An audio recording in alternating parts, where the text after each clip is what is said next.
ದಾವಣಗೆರೆ ದಕ್ಷಿಣ ವಿಧಾನಸಭಾ ಕ್ಷೇತ್ರ ಉಪಚುನಾವಣೆ ಕಾಂಗ್ರೆಸ್ ಪಕ್ಷದ ಅಭ್ಯರ್ಥಿ ಶಾಮನೂರು ಸಮರ್ಥ್ ಪರ ಪ್ರಚಾರ ನಡೆಸುತ್ತಿರುವ ಗಾಂಧಿನಗರ ವಿಧಾನಸಭಾ ಕ್ಷೇತ್ರದ ಆರೋಗ್ಯ ಮತ್ತು ಕುಟುಂಬ ಕಲ್ಯಾಣ ಸಚಿವರಾದ ಶ್ರೀ ದಿನೇಶ್ ಗುಂಡೂರಾವ್ ರವರ ಆದೇಶದ ಮೇರೆಗೆ ಕಾಂಗ್ರೆಸ್ ಮುಖಂಡರು ಮನೆಗೆ ತೆರಳಿ ಕಾಂಗ್ರೆಸ್ ಅಭ್ಯರ್ಥಿ ಪರ ಮತಯಾಚಿಸಿದರು.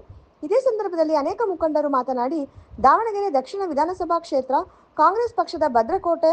ನಮ್ಮ ಪಕ್ಷದ ಅಭ್ಯರ್ಥಿ ಗೆಲ್ಲುವುದು ನಿಶ್ಚಿತ. ನಮ್ಮ ಸರ್ಕಾರ ಬಂದ ಮೇಲೆ ನೋಡದಂತೆ ನಡೆದಿದ್ದೇವೆ. ಎಲ್ಲ ಯೋಜನೆಗಳು ಸಮರ್ಪಕವಾಗಿ ನೀಡುತ್ತಿದ್ದೇವೆ. ಜನರು ನಮ್ಮ ಪರವಾಗಿದ್ದಾರೆ. ನುಡಿದಂತೆ ನಡೆಯುವ ಸರ್ಕಾರವೆಂದರೆ ಕಾಂಗ್ರೆಸ್ ಸರ್ಕಾರ. 2 ಉಪಚುನಾವಣೆಯಲ್ಲಿ ಕಾಂಗ್ರೆಸ್ ಅಭ್ಯರ್ಥಿ ಗೆಲ್ಲುವುದು ನಿಶ್ಚಿತ. ಚುನಾವಣೆ ಕದನ ರಂಗೇರಿದೆ. ನೀವು ಸಹ ಬೆಂಗಳೂರಿಂದ ಬಂದಿದ್ದೀರಾ, ಪ್ರಚಾರಕ್ಕೆ ಏನು ಹೇಳ್ತೀರಾ ಮನೆಯವರು? ಸನ್ಮಾನ್ಯ ಆರೋಗ್ಯ ಮತ್ತು ಕುಟುಂಬ ಕಲ್ಯಾಣ ಇಲಾಖೆ ಸಚಿವರಾದಂಥ ಸನ್ಮಾನ್ಯ ದಿನೇಶ್ ಗುಂಡೂರಾವ್ ಅವರ ಆದೇಶದ ಮೇರೆಗೆ ಗಾಂಧಿನಗರ ವಿಧಾನಸಭಾ ಕ್ಷೇತ್ರದಿಂದ ಸುಮಾರು ನಾವು 15 ಬೂತನ್ನು ಇನ್ಚಾರ್ಜ್ ತಗೊಂಡು ಅವರವ್ರದ ರೀತಿಯಲ್ಲಿ ಅದನ್ನು ವ್ಯವಸ್ಥಿತವಾಗಿ ನಾವು ಯಾವ ಥರ ಮಾಡಬೇಕು ಏನು ಅಂತ ನಮ್ಮ ಹುಚ್ಚಪ್ಪನವರು ಇದರಲ್ಲೇ ನಮಗೆ ಆದೇಶ ನೀಡಿದ್ದಾರೆ.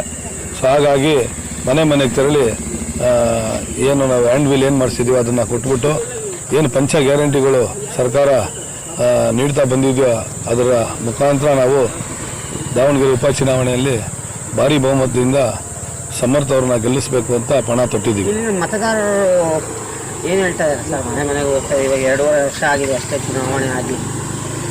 ಚುನಾವಣೆ ಅನಿವಾರ್ಯವಾಗಿ ಬಂದಿರೋದ್ರಿಂದ ಏನು ಈ ಭಾಗದ ಜನಪ್ರಿಯ ನಾಯಕರಾದಂಥ ಶಾಮನೂರವರ ಮರಣದ ನಂತರ ಇವತ್ತು ಇಲ್ಲಿ ಚುನಾವಣೆ ಅನಿವಾರ್ಯ. ಅಂದರೆ ಭದ್ರಕೋಟೆ ಕಾಂಗ್ರೆಸ್ಗೆ ಇವತ್ತು ನೋಡಿ ಯುವ ಮುಖಂಡರು ಸ್ಪರ್ಧೆ ಮಾಡಿದ್ದಾರೆ. ಮೈನಾರಿಟಿಯವ್ರ ನಿರ್ಣಯ ಆಗ್ತದೆ. ಏನು ಹೇಳ್ತೀರಾ ಸರ್?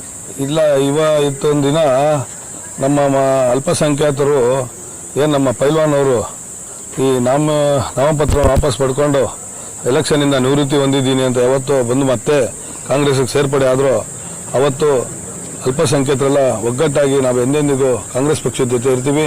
ಶಾಮನೂರು ಸಿಂಗಶಪ್ಪನವರ ಮೊಮ್ಮಗನ್ನ ಗೆಲ್ಲಿಸ್ತೀವಿ ಅಂತೇಳಿ ನಾವು ಸುಮಾರು ಮನೆಗಳಲ್ಲಿ ಹೋಗಿ ಕ್ಯಾಂಪೈನ್ ಮಾಡ್ತಾ ಇದ್ದೀವಿ. ಅಲ್ಲೆಲ್ಲ ಭರವಸೆ ಕೊಡ್ತಾ ಇದ್ದಾರೆ. ಇಲ್ಲ ಸರ್, ಯಾವುದೇ ಕಾರಣಕ್ಕೂ ಈ ಸಲ ಕಾಂಗ್ರೆಸ್ನ ವಿಜಯ ಪಥಕ್ಕೆ ಆರಿಸ್ತೀವಿ. ಕಾಂಗ್ರೆಸ್ ಗೆದ್ರೇನೆ ನಮಗೆ ಅನುಕೂಲ ಈ ರಾಜ್ಯಕ್ಕೆ, ಈ ದೇಶಕ್ಕೆ ಅಂತ ನಾವು ಸುಮಾರು ಮನೆಗಳಲ್ಲಿ